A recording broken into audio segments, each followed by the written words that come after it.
El Señor no viene por una iglesia débil, enclenque y debilucha. Él viene por una iglesia a la cual Él hizo la obra completa.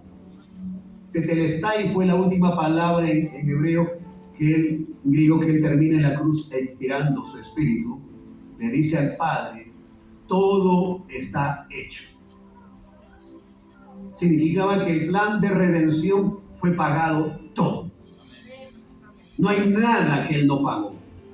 Él pagó en su cuerpo, sí, lo primero que conocemos, pero Él pagó también en su alma, sí, pero Él también pagó en su espíritu. En los tres campos donde el hombre estaba bajo maldición, Él pagó el campo de lo físico, el campo del espíritu y el campo de las emociones y el alma. Todo ha sido redimido por Cristo. Él pagó todo por usted y por mí. Amén. Entonces, Él pagó todo, mi amado hermana y hermano, pero necesitamos entender que si Él pagó todo, hay ataques que vienen contra tu vida. Tengo un curso que se llama La armadura de Dios y hablo un poco de historia, porque para poder hablar lo que Pablo escribe en una prisión, hablando sobre la armadura que tiene el creyente, tienes que entender un poco el contexto y la cultura del tiempo en el cual Pablo se encuentra. Él está en una celda, y en esa celda habían relevos de guardias romanos de un periodo de tiempo, cambiaban a otro soldado. Él estaba durante muchos días en esa celda, así que el cambio de guardia era diferentes soldados, pero él miraba las mismas prendas del soldado. Diferentes soldados, pero los mismos elementos de su armadura eran idénticos. Así que él ve uno, durante mucho tiempo está ahí, ve otro, y lo ve a otro, y ve a otro.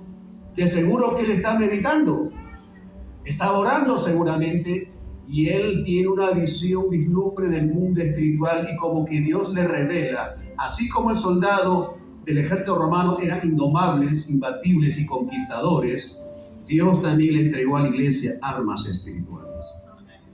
Y cada prenda que usted lo ve de un soldado romano son en el campo espiritual lo que cada creyente tiene.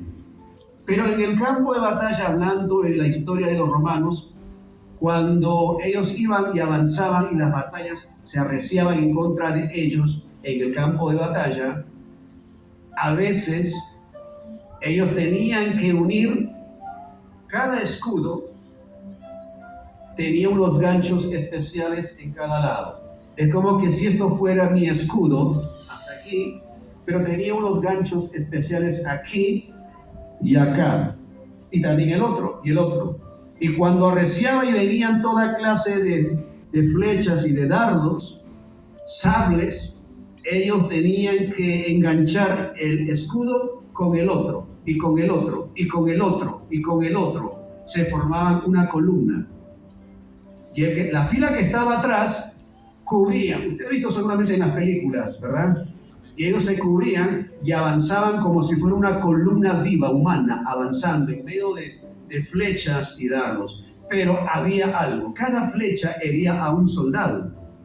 Pero cuando usted ve el libro de Efesios capítulo 6, dice, para que podáis apagar los dardos de fuego del maligno.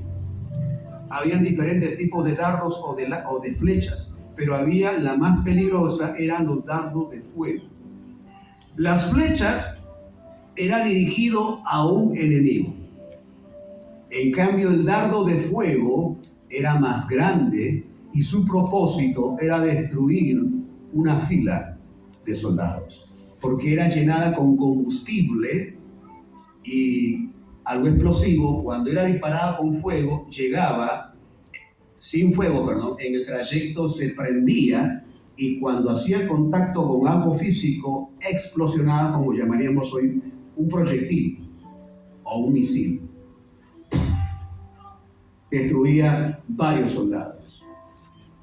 En nuestro avance como iglesia, en nuestro avance como personas que tenemos proyectos, asignaciones, misiones, trabajos, responsabilidades en la vida, tenemos ataques financieros, conyugal, sentimental, de salud, cualquier campo. Pero a veces como empresa o como iglesia o ministerio arrecia los ataques.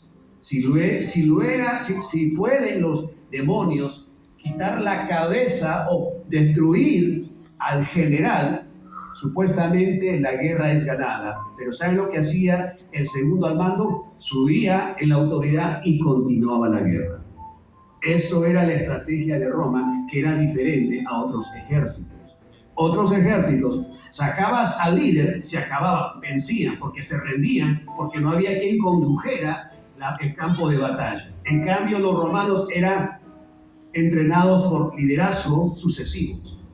Sacabas al primero, continuaba el segundo, subía. Sacabas al segundo, entraba el tercero.